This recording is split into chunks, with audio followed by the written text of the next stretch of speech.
what a special experience getting a chance to hear Coach Bowden, and you obviously the knowledge that he had and the career that he was able to put on display for so many years, and you truly one of the all-time greats in not only in the game of football, but in all of sports.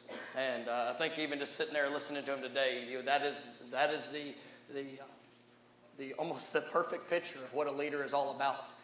Today, I'm honored for the opportunity to come and talk to you. We're going to get into a couple different things. How we utilize analytics. I think the analytics have definitely been changing the game in how we operate and the knowledge, the information and knowledge that we possess. Trying to give ourselves an advantage to be able to put our players in the best position to be successful. But one of the things that I want to start off with is kind of our message. What we're all about. I'm so honored to be the head coach here at Florida State, to be able to represent this wonderful institution, this great program, one of the most iconic brands in all of college football. And everything within our university is progressing. Academically, we're absolutely on the rise. The 18th ranked academic institution in all of the country. You see the facilities, everything that is growing, the things that are in place for our students. I mean, it is the absolute right time to be here at Florida State. But when it comes to our football program, we are excited about the future. We are excited about the days of what are to come. And as we come into this, there's one word that you're going to hear me continue to talk about over and over and over again, because every person, whether it's in the game of football or it's in the game of life, is looking to accomplish the same thing. We all want to be successful. Everybody is on a journey to try to get to the top of the mountain. But I can tell you that nobody ever gets to the top of the mountain by falling there. On that journey, you must climb. Has anybody in the room ever climbed to the top of a mountain? All right, has anybody in the room ever walked up a small hill? All right, very good. Well, on that journey, you first have to get started. And the most important part of that journey is the first step. Is the first step. When you're at the foundation of wherever you're trying to go, you must stay focused on the most important thing, and that's step one. And if you get caught up looking at the top of the mountain, if you get caught up about where you want to go, and you forget about the importance of the step that's in front of you, what's going to happen? You're going to fall. You're going to slip. You're going to stumble. And so as we come into our program, we are at that same place. We're at the bottom of the mountain. We're looking to start our journey to where we want to go. And I can promise you that everybody on our team, just like everybody in this room, we want to be the best. But to get to where we want to go, we've got to get started first.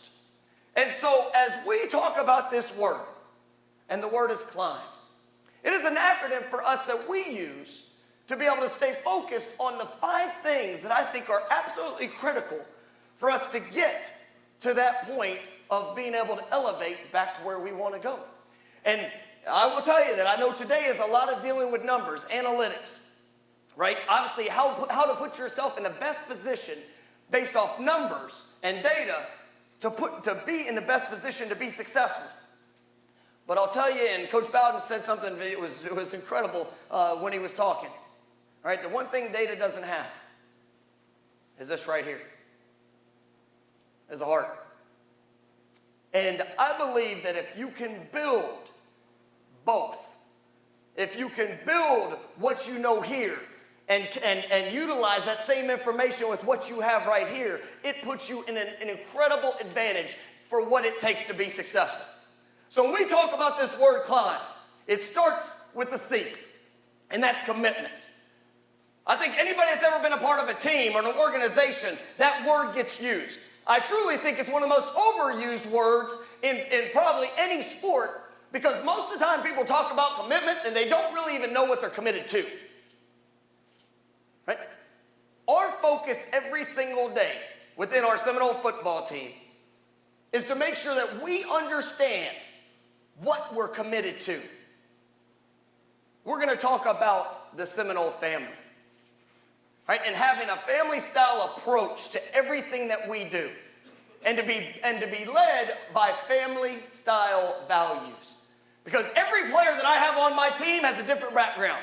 Everybody has their own unique journey. But the values of what make up a family, man, they are the same no matter what your story was. Man, my mom, she had me when she was 16 years old. When I was growing up, I had 8 stepdads. There was something that was always constantly changing in my home life. The one thing that was absolutely consistent for me was I was involved in the game of football from the age of 5 until today. And I've always been blessed to be around unbelievable coaches that poured into me as a young man, right? Helped develop me into the man that you see today. And the values that I've experienced through all of those relationships truly come down to this, right? If you want to be a great leader, man, you've got to serve others. Man, Coach Bowden just said something that was incredible. If you want a great leader, you've got to be the example. My number one job here as the head coach at Florida State is to serve our student athletes, to set them up with a structure of what it is to be successful, to establish a standard of excellence in every aspect of what we do, and then to hold them accountable to doing the things that they say they want to accomplish. That's how you serve somebody. Everybody in this room wants to be successful in whatever field you aspire and dream to be in. Are you willing to hold yourself accountable to what it takes to get there? I mean, if you want to be a leader, you've got to be able to be the example in that, and then to inspire others, right, to do the same things for themselves. So service is critical to those values of what we stand for. Right? The S is sacrifice.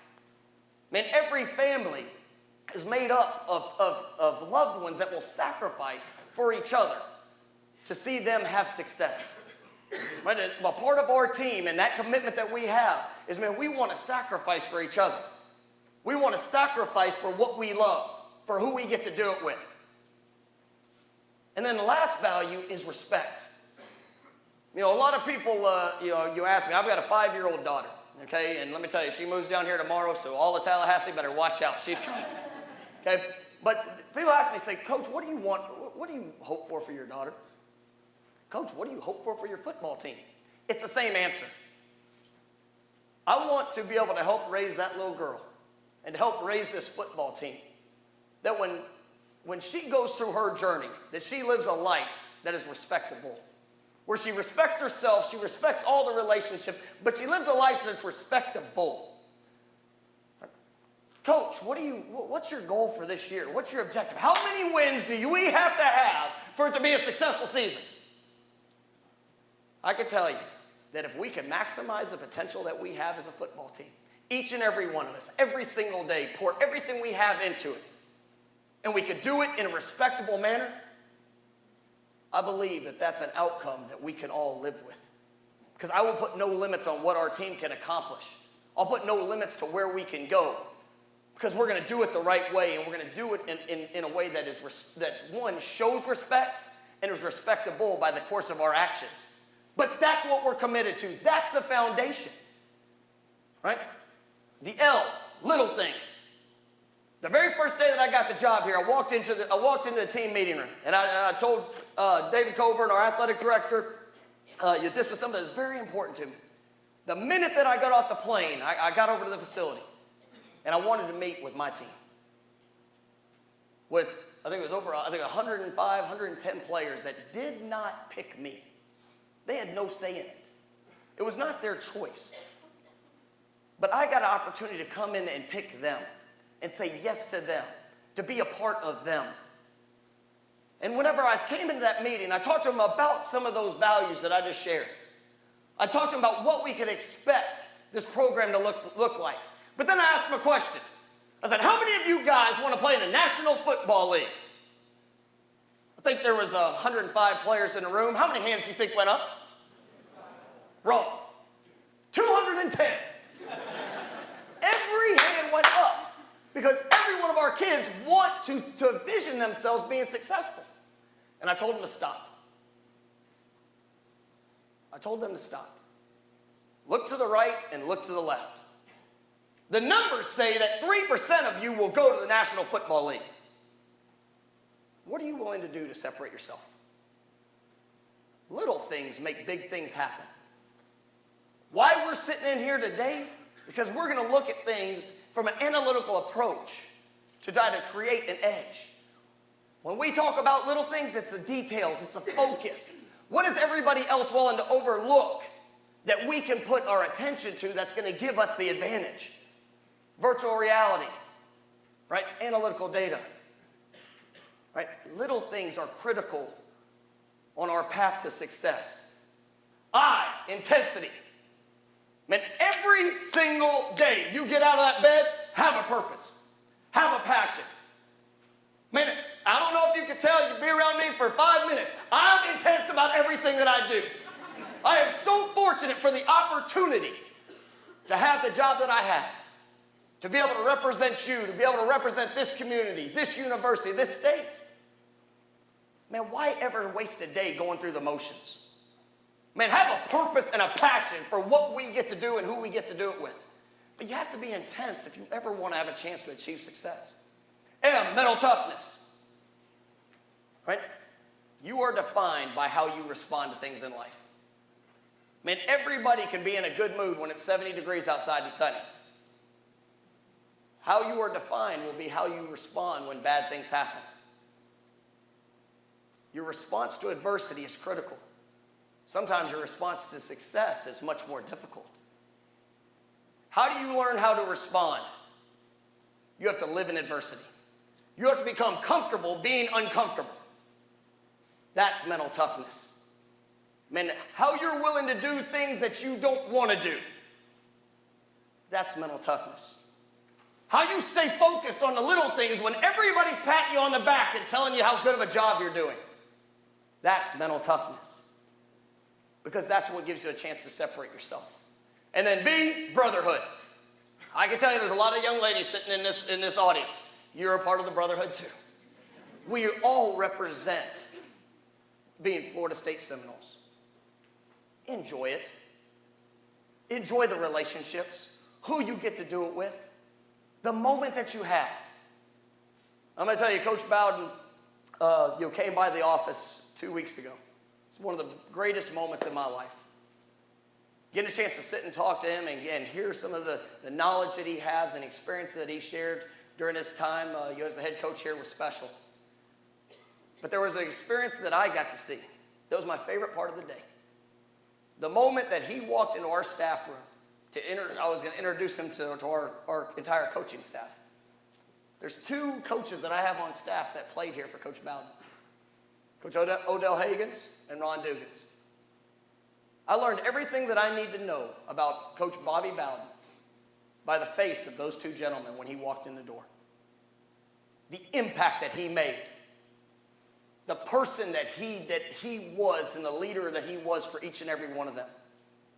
Because when I saw their face, when they saw their coach walk in, you could tell that brotherhood, it means something.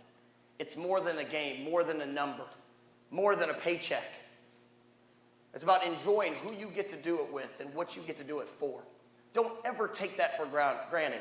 Because on that trek to the top of the mountain, don't do it without people. Don't ever get so caught up on just your journey without enjoying who you get to do it with. Because that's what life's all about, the relationships that we have and obviously what we get to share. Oh, they only sent one. Oh, how about that?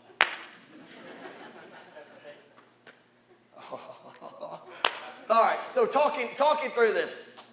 All right, how does that apply to us? Okay, when it comes to the analytical approach, okay, everything for us comes down to data. Okay, how we try to create our edge. Okay, when we talk to our football team, this is who we are. But the no way is how we play.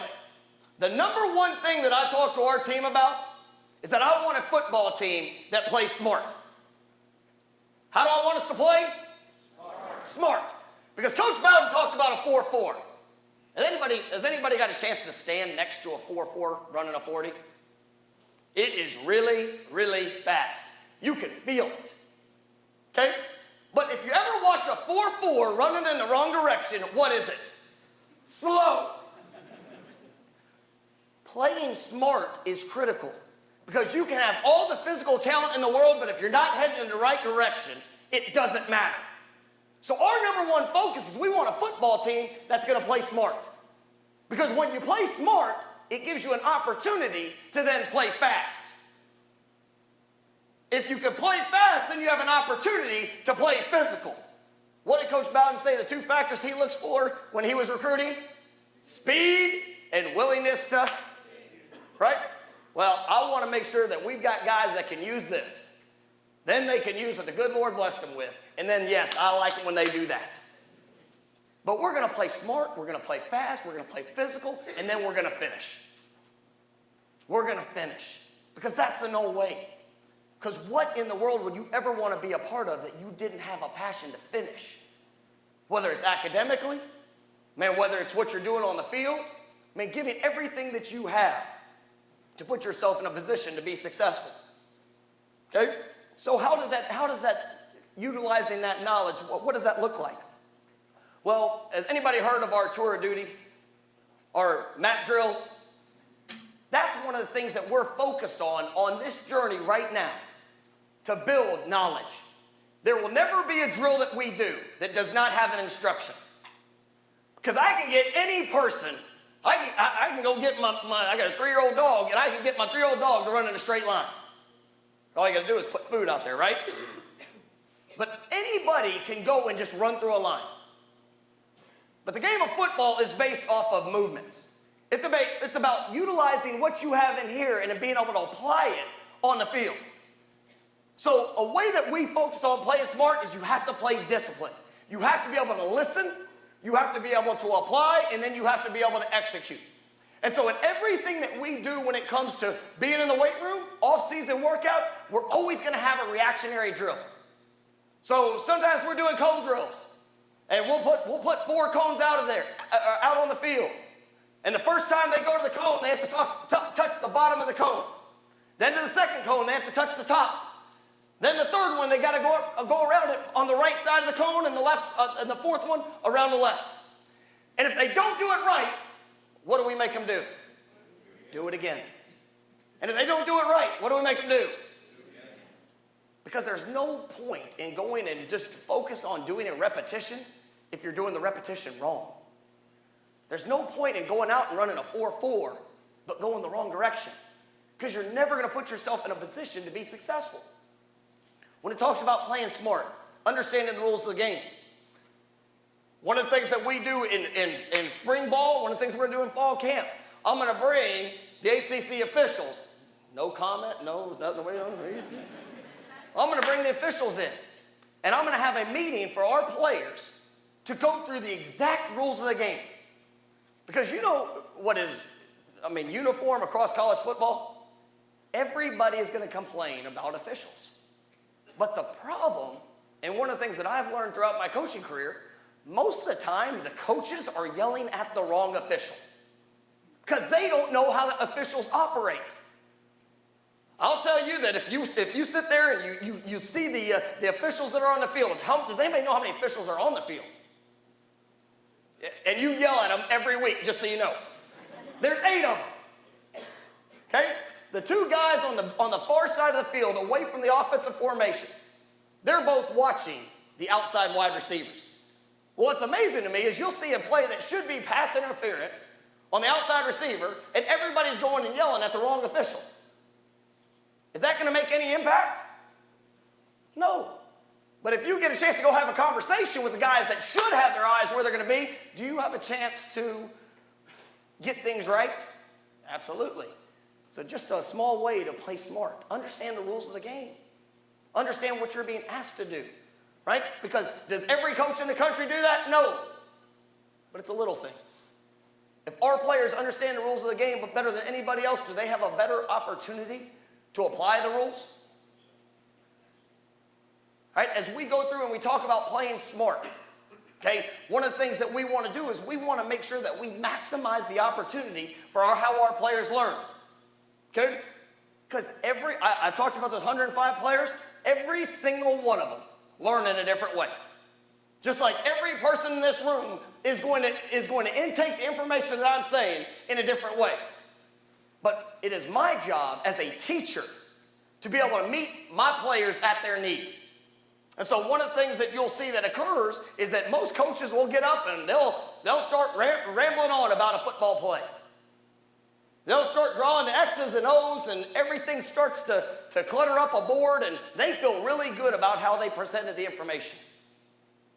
But what happens if that young man that's sitting in the chair doesn't really learn by what he sees or what he hears? It's about what he's able to move and do.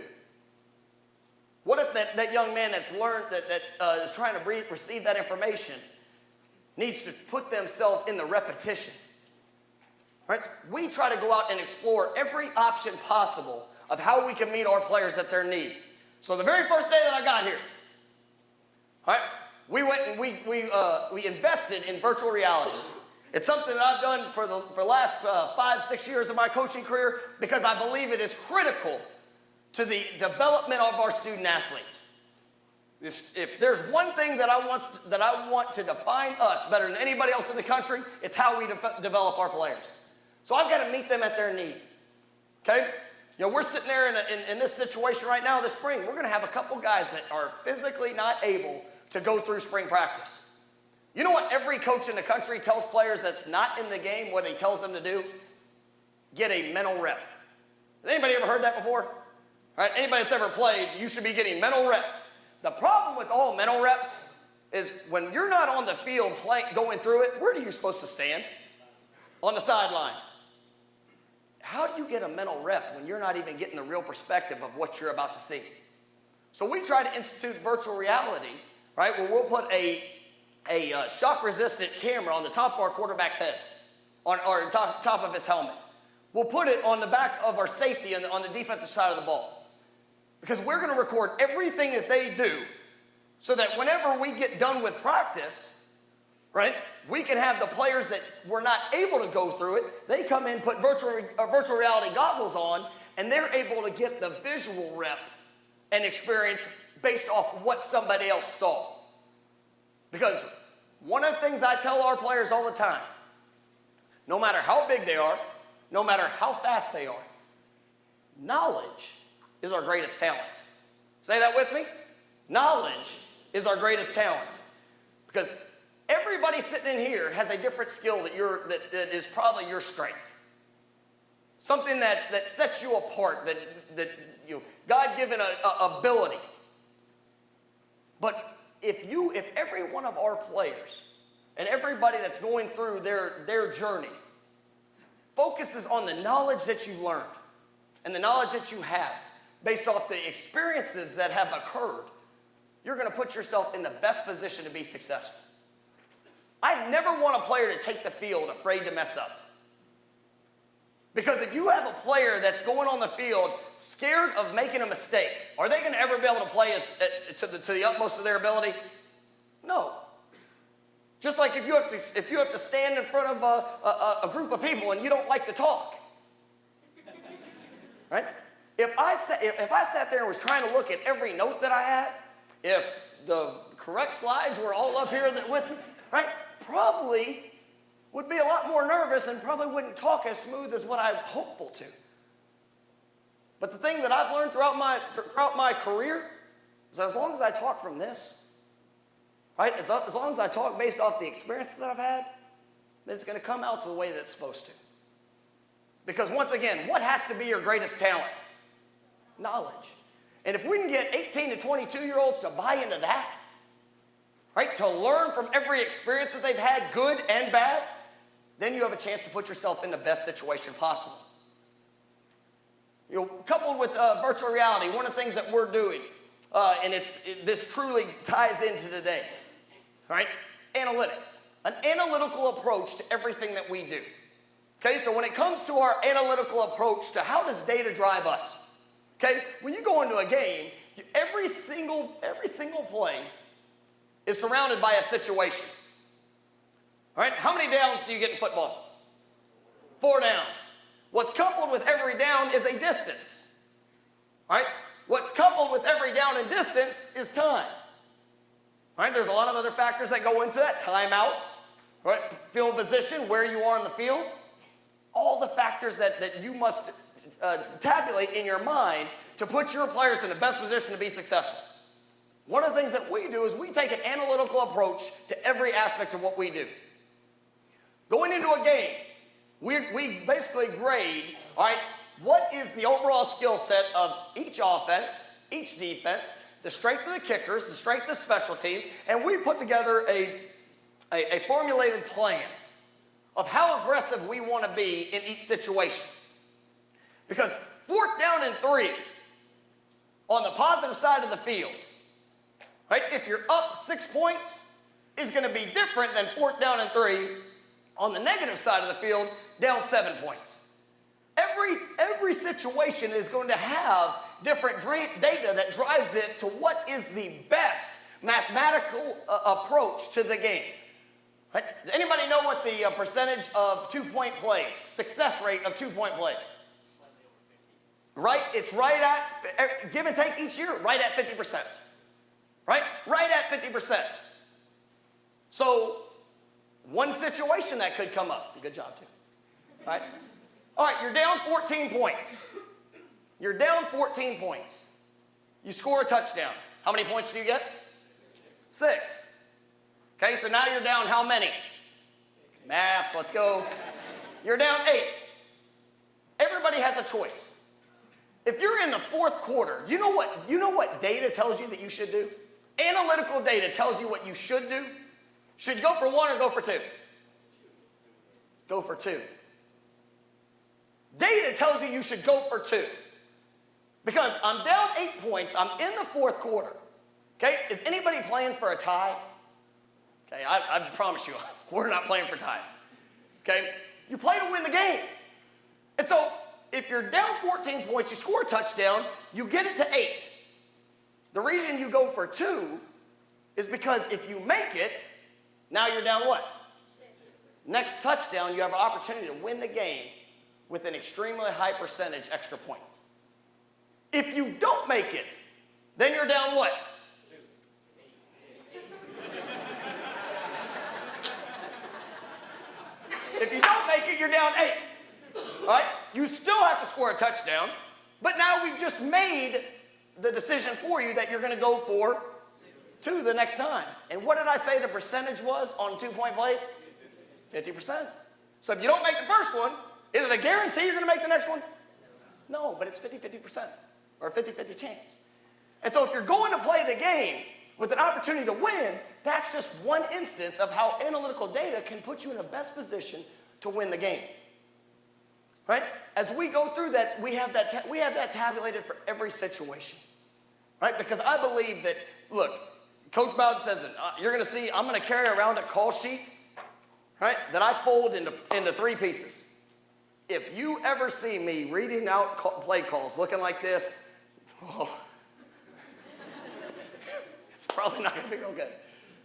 Right? Because the flow of the game, what to call, right, that's something that's from preparation and study. Right? The reason everybody makes a call sheet is because they want to make sure that they get, if there's ever a question or a concern or adjustment, that they have that with them. But when it comes to calling a game, it's truly down to what you have here and here. Okay? On the flip side of it, I will always have a 2-point chart with me. I will always have a time chart with me. Because there are some things that just don't absolutely come natural to knowing every number to every situation. But my job is to put our players in the best position to win the game. And so if there's something that I need further data with, I'm going to have somebody on the sideline with that data. And as we're getting up to that situation, they're going to communicate that data to me. Because, once again, the play call, well, I've got to know what's best in that place. But when you take the percentages of what is likely, what is the majority of, or the highest percentage of success, I mean, that's what I want to put our guys in a situation to be able to do. And so when it comes down to the little things on our climb to the top of the mountain, that's where we can get our edge.